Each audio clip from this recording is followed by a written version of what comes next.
Primeiramente, bom dia. Bom dia. Meu nome é Igor, tá? Eu vou acompanhar vocês um pouco aqui para explicar um pouco da exposição, do espaço. Na verdade, a ideia é a gente discutir, dialogar um pouco mesmo, tá? A exposição aqui, ela é bem... As duas exposições que vocês vão conferir, elas são bem novas. E até a gente aqui do espaço mesmo, a gente ainda tá entendendo todo o processo. Ela leva um tempo, porque o legal do museu, da exposição, é a gente pegar coisa com vocês, pegar o que a gente tem e tal, e construindo a ideia, tá? Vocês são de escada, que é massa, então vocês devem conhecer outros engenhos, né? Vocês têm noção assim básica do que é um engenho. Aqui no Cabo também tem muito engenho, mas antes de pensar que o engenho é uma coisa muito distante da gente, uma coisa muito ultrapassada talvez, a maioria dos bairros do Recife, mesmo os bairros mais centrais, como Boa Vista, os bairros mais elitizados do Recife, inclusive, como Casa Forte e um bocado de bairro por ali, era tudo engenho também, tá? Ou seja, isso aqui, o engenho, como ele é hoje, que vocês estão aqui visitando hoje, ele é o estágio assim que toda a sociedade passou por aqui, por Pernambuco, Nordeste inteiro, basicamente, tá? Então, conhecer o engenho, entender o funcionamento dele, é também entender um pouquinho de como a nossa sociedade se formou. Eu acho que a ideia do museu é exatamente essa. É a gente pensar, gente, uma coisa muito errada que as pessoas pensam sobre o museu é que o museu só tem coisa velha, antiga, do passado. Isso é uma coisa muito ultrapassada, na verdade, tá? O museu, ele tem que falar sobre a gente, sabe? A gente coloca no museu coisas que a gente acha que é importante pra gente hoje em dia. Escada é uma antiga aldeia indígena. Não sei se todo mundo sabe disso, mas Escada é uma antiga aldeia indígena. Se vocês são de lá, e a família de vocês também há um bom tempo... O Maripito, né, que tinha... nomeou a ladeira que tinha lá. Isso, também tem isso, exatamente. Mas aqui no Brasil, por exemplo, existiam diversos povos indígenas. Com costumes diferentes, idiomas diferentes, religiosidade diferente. Mas a gente pega tudinho e chama de índio.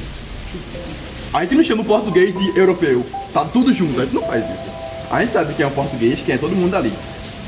Os negros, África, né? A gente chama os africanos e tal. Mas em África tem uma infinidade de povos, de reinos totalmente diferentes. Mas a gente não conhece nenhum deles. É só África. Que muita gente, inclusive, acha que a África é um país, inclusive, uma coisa ali, sabe? Então, a mesma coisa aqui. A gente conhece umas coisas sobre religiosidades, que era religião, tá? A gente chama de mitologia hoje, tá? Mas isso aqui eram crenças que as pessoas realmente acreditavam. Existiam templos, essa daqui é Ceres, tá? A deusa da agricultura para os gregos antigos e para os romanos também. Existiam templos e mais templos para cultuar essa mulher extremamente cultuada, tá? Como ir para uma igreja hoje e tudo mais. Mas vocês conhecem um pouco sobre elas. Mas se eu perguntar um pouco sobre, por exemplo, deuses africanos. Alguém conhece algum? No geral. Por que será que a gente sabe tanto sobre deuses, religiões e tal, histórias, de tão distante da gente como as europeias, mas sabe tão pouco sobre aquilo que é da gente mesmo, como por exemplo África e o que existia antes disso aqui virar Brasil mesmo, né? Por que será que a gente sabe tão pouco sobre indígenas e sobre africanos e sabe tanto sobre a Europa? Isso aqui é a Casa Grande, tá? Quem morava aqui dentro? Os donos do engenho, tá? Quem tinha poder, dinheiro e tal, não sei o que. Ali embaixo tinha a moenda, que era uma máquina que fazia para extrair o açúcar. Ali em cima vai ter a capela, uma parte religiosa daqui, católica, tá? Mas no espaço como esse daqui também, né? Primeiro, antes de isso aqui ser um engenho, ele era uma terra indígena. Segundo, isso aqui funcionou com base no trabalho escravo dos nossos antepassados. Tudo bem? Há pouquíssimo tempo atrás, a galera escravizava num espaço como esse. E aí que vem a grande questão, por que a gente só vai de cara assim, a gente só vê a parte que se refere aos donos, sabe? A gente só vê a parte que se refere à casa dele, mais uma vez. Geralmente quando a gente entra no museu, vai ter móveis, aqui tinha antigamente, até 2 meses atrás, acho que você viu isso talvez, vários móveis aqui dentro, sabe? Móveis que se referiam de novo ao modo de viver dos donos do engenho. Tinham mesas, tinham umas cadeiras bem viajadona aqui e tal, não sei o que. Mas quando vamos falar, por exemplo, sobre os africanos, não tinha nada aqui. Ou no máximo, tinha instrumentos de tortura. Se vocês pararem para relembrar da participação africana na história do Brasil, a gente lembra de quê? Como é que os africanos, a população negra, como é que ela é vista na história do Brasil? O que é que ela fez no Brasil? histórias que a gente ouve, tá, não sei o que, histórias de época, geralmente a população negra está em que situação? Escravidão. Não é isso? No geral, parece que só dá pra falar sobre a população negra, que é a gente, pelo amor de Deus, só dá pra falar sobre o aspecto da escravidão, sabe? Isso é muito pesado, sabe? Porque é importante saber da escravidão, inclusive. Até pra quem não se repite a isso nunca mais. E saber de umas condições que a gente vive hoje, tudo bem. Mas é só isso mesmo, sabe? Todo o resto é apagado, não tem mais nada assim legal, bonito, pra gente ver. Só isso. Geralmente as pessoas vêm pro museu e elas ficam perguntando aqui, inclusive, cadê as correntes? Cadê o tronco, que era um espaço de tortura, sabe? A gente só é lembrado, parece que através da parte da tortura, do sofrimento. E nenhuma outra forma interessante. Isso é tão pesado que tudo que vem de África, da população negra, é visto como uma coisa negativa, uma coisa ruim durante muito tempo. Eu lembro que quando eu era ensino médio, há uns 10 anos atrás, não tinha ninguém com cabelo assim, fora aqui, cacheado. Não existia isso, basicamente. Todo mundo alisava o cabelo, todo mundo. A partir depois de várias conversas, sabe, discussão pra dizer, nada a ver, pô. Eu posso aceitar meu cabelo, sabe? Eu não preciso seguir um único padrão e tudo mais. A coisa começa a mudar.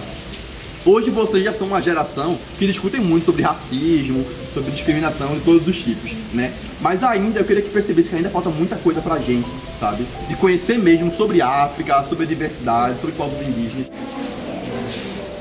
Eu queria que vocês de novo fossem perceber as impressões que causam essas imagens, tá? Ou percebam que por que vocês acham que alguém colocou. Cada imagem que está aqui dentro foi uma escolha. E tem tudo a ver com aquilo que eu falei com vocês lá fora, na discussão lá de fora.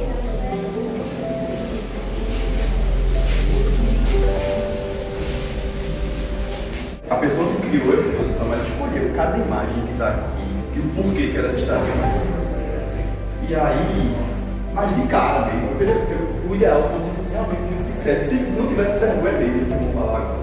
Tá? Alguma coisa para vocês aqui dentro é estranha ou soa, não sei, assim, sabe, é diferente e tal? Tem alguma coisa que chamou mais atenção para vocês aqui dentro? Eu lembrei onde na mesa, observe de novo, uma mesa é muito parecido com uma exposição que existia nessa casa daqui, tá? Era uma mesa e tal, não sei o que relembra de novo os donos do engenho, né? E na mesa aqui são a imagem original, né? São as pessoas donos do engenho, todos brancos, sentados, tá? Comendo. E no lugar desse cachorro aqui tem uma criança negra, tá? Quase como um bicho que vai sendo alimentado aos poucos, assim, sabe? O que cai da mesa ela vai comer. E algumas pessoas escravizadas ao redor. De novo, esse artista faz uma releitura dessa obra e coloca as pessoas negras, de novo, em posição de destaque mesmo, de protagonismo. Não tem mais sofrimento aqui, sabe? Ela coloca esse cachorro que não existia, a criança aqui com o celular brincando, o pessoal comendo e tal, não sei o que, e é isso. São releituras de obras que sempre colocam a população negra só naquele momento de sofrimento, tá? De tudo que é ruim, negativo. E são releituras para tentar dizer, tipo, caramba, bora ser lembrado de outra forma também. Por exemplo, aqui, essa imagem é muito famosa. Talvez quem sabe um dia posso mostrar para ele, seria interessante. Acho que você conhece, essa imagem aqui é um tronco aqui. O tronco é um dos símbolos máximos da tortura e do castigo durante a escravocrata aqui no Brasil. Nessa imagem tem um tronco aqui, ele deixa uma pessoa negra acorrentada esse tronco, ele deixa outra pessoa chicoteando ele, e ele deixa o povo olhando assim, vendo isso acontecer.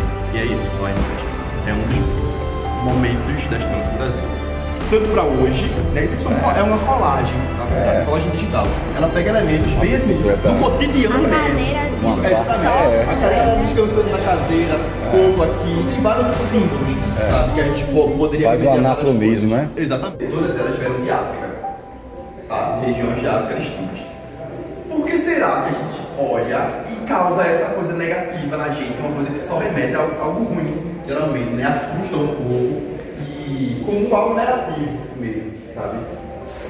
Será que tem alguma coisa a ver com, por exemplo, durante muito tempo, a gente ter achado que nosso cabelo é ruim, por exemplo? Durante muito tempo o cabelo cresce, o cabelo cacheado, ele foi negativado também, né? É uma coisa simplesmente ruim. Religiões de matriz africana, como Umbanda, Candomblé, né? E seus derivados, suas divindades. No geral, a sociedade, bota na sociedade, tá? Associa uma coisa negativa ou positiva? Negativa. E é muito discriminado. Se eu falar, por exemplo, macumba, é uma coisa ruim, não é isso? Quando macumba é um nome pejorativo, um nome negativo, dado a uma religião que não tem nada de negativo. É só uma religião. Sabe? Vocês têm duas religiões, tudo bem? Imagina se surge um termo, ou se em algum momento as pessoas começam a pegar as crenças de vocês e tornar isso em algo negativo. Sabe? Que é visto como uma coisa ruim, uma coisa do mal, por exemplo. Sabe? E vocês começam a ser perseguidos, talvez, por isso. Não é uma coisa muito interessante. Certo? Então, essa exposição daqui, ela tenta dialogar um pouco sobre isso.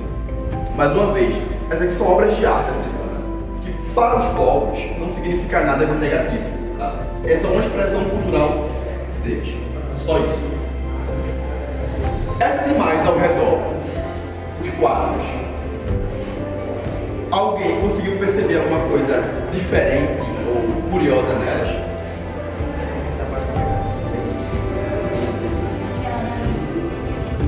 Será que tem aquela ali? Meio que tá fazendo uma oferenda. Podem vir pra aqui. Essa imagem aqui. Ficou comemorando algo, tá ligado? Comemorando.